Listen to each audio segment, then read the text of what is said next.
Assalamualaikum warahmatullahi wabarakatuh. A'udzubillahi minasyaitonirrajim. Bismillahirrahmanirrahim. Alhamdulillahi rabbil alamin. Wassalatu wassalamu ala sayyidina Muhammadin wa ala alihi wa sahbihi ajma'in. Subhanaka la ilma lana illa ma 'allamtana innaka antal alimul hakim. Wala haula wala quwwata illa billahil aliyyil azim. Muka surat berapa? 31.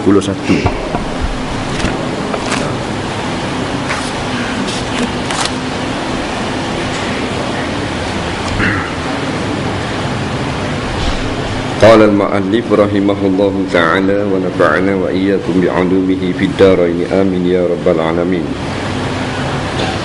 Kata pengarang rahimahullahu ta'ala, hadis ke-9, Islam kembali dagang. An Abi Hurairah radhiyallahu anhu qala qala Rasulullah sallallahu alaihi wasallam, bada'al islamu ghariba wa sayaudu kama bada'a ghariba fatuba lil ghuraba, rawahul Muslim. Artinya, daripada Abi Hurairah radhiyallahu anhu berkata, bersabda Rasulullah sallallahu alaihi wasallam, Islam mula tersebar dalam keadaan dagang, yakni asing, dan ia Islam akan kembali asing pula, maka beruntunglah orang-orang yang asing. Hadis yang sangat pendek yang selalu kita dengar, hadis tersebut pendek saja, tetapi ulama selalu membicarakan akan hadis ini apabila mengkaitkan tentang keadaan umat Islam sekarang.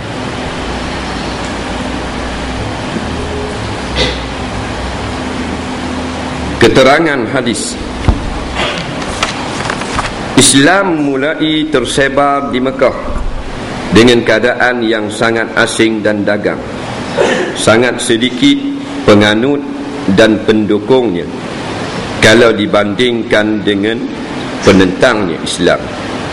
Kemudian setelah itu Islam tersebar ke seluruh pelosok dunia sehingga dianuti oleh 2/3 penduduk dunia.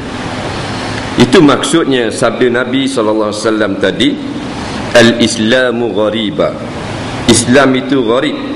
Gharib ini dagang. Maksud dagang ini sedikit sangat, ataupun dhaif, ataupun tidak berharta benda. Itu makna dagang.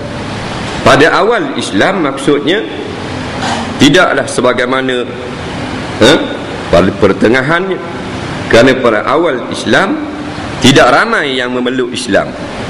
Pengarang kata lebih ramai yang menentang daripada yang memeluk Islam. Padahal agama Islam yang dibawa ini adalah agama yang benar daripada Allah. Hadis ini berkait dengan sejarah, di mana kalau kita lihat kitab-kitab sirah ataupun kita tinjau balik sejarah perkembangan agama Islam yang dibawa oleh Rasulullah SAW, maka kita akui memang pada awal-awalnya tidak ramai yang masuk Islam, dan Islam masa itu tidak kuat, sangat lemah, sehingga kan umat Islam yang masuk Islam, yang asalnya kafir musyrik, bila masuk Islam ada yang diseksa, yang tidak ada daripada kalangan bangsawan dia kena seksa, yang di kalangan bangsawan dicaci hina. Sebagaimana akhirnya Islam menjadi dagang balik, iaitu umat Islam dicaci, dihina, diseksa dan sebagainya.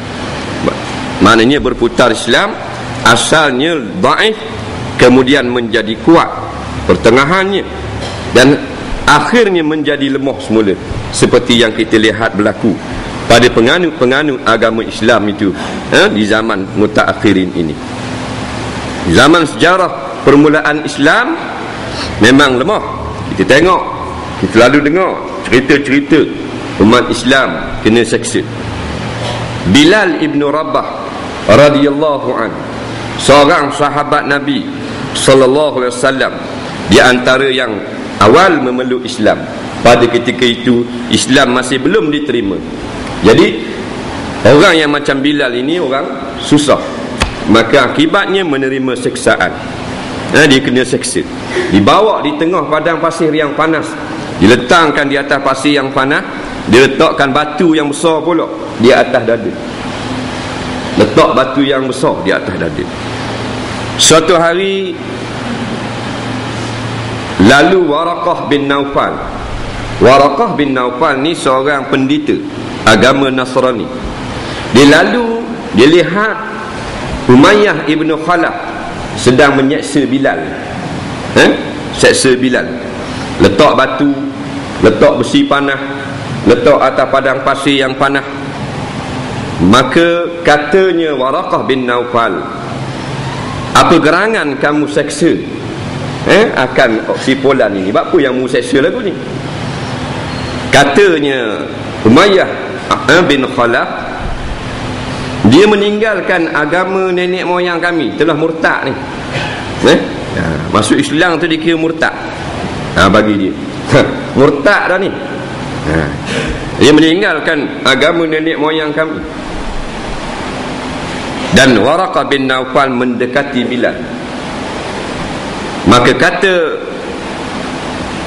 Umayyah bin Khalaf, wahai Bilal, jikalau engkau mengakui ketuhanan Lata dan Uzza, iaitu dua berhala orang Quraisy, maka kami akan bebaskan kamu.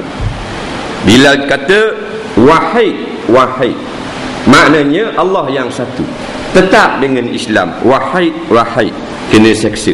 Tak. Kita tak ada lah ni, kalau tak ada wahid lah, wahidah. Nampak? Wahidah terus habis. Orang menyanyi habis keluli bati budak-budak. Katanya Waraqah bin Naufal kepada Umayyah anak Khalaf. Umayyah bin Khalaf ni dia ketua pengerusi JKK daripada Bani Jumah pada zaman tu. Kepala pengak. Kalau mati ni Bilal ni mengkabur aku.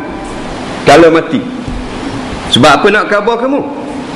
Sebab tempat dia mati ni aku nak buat tempat ibadat, nak ambil berkat.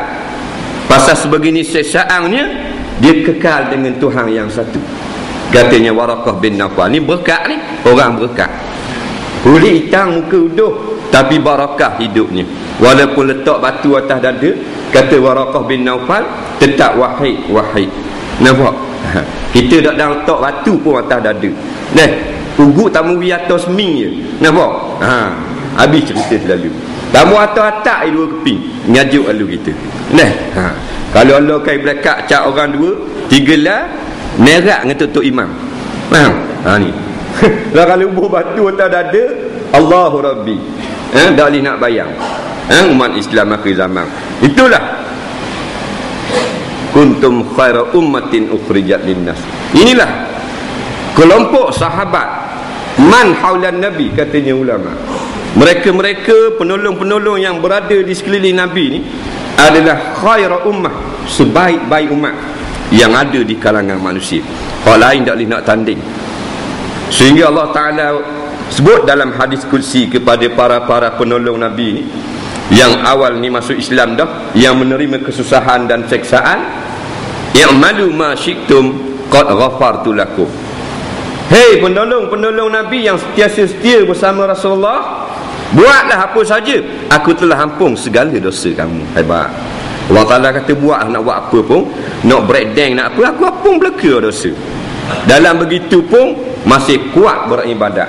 Itu kalau Tuhan kata ampun belaka dosa, tengok lambat orang keling kita nak sodok umur. Telefon panggil berusaha.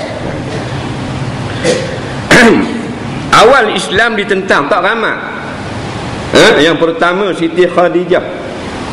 Nampak? Orang-orang yang awal, Sayyidina Abu Bakar As-Siddiq radhiyallahu anhu, Sayyidina Ali. Ni orang-orang awal yang masuk Islam, tak ramai. Tak berani nak menzahirkan Islam macam zaman kita boleh mudah. Dulu payah. Itu setengah daripada maksud al-Islamu ghariba. Nak dakwah kena bisik-bisik. Tak boleh pakai mikrofon, pakai speaker macam ni. Boleh jual BCD pula. Walaupun kena molek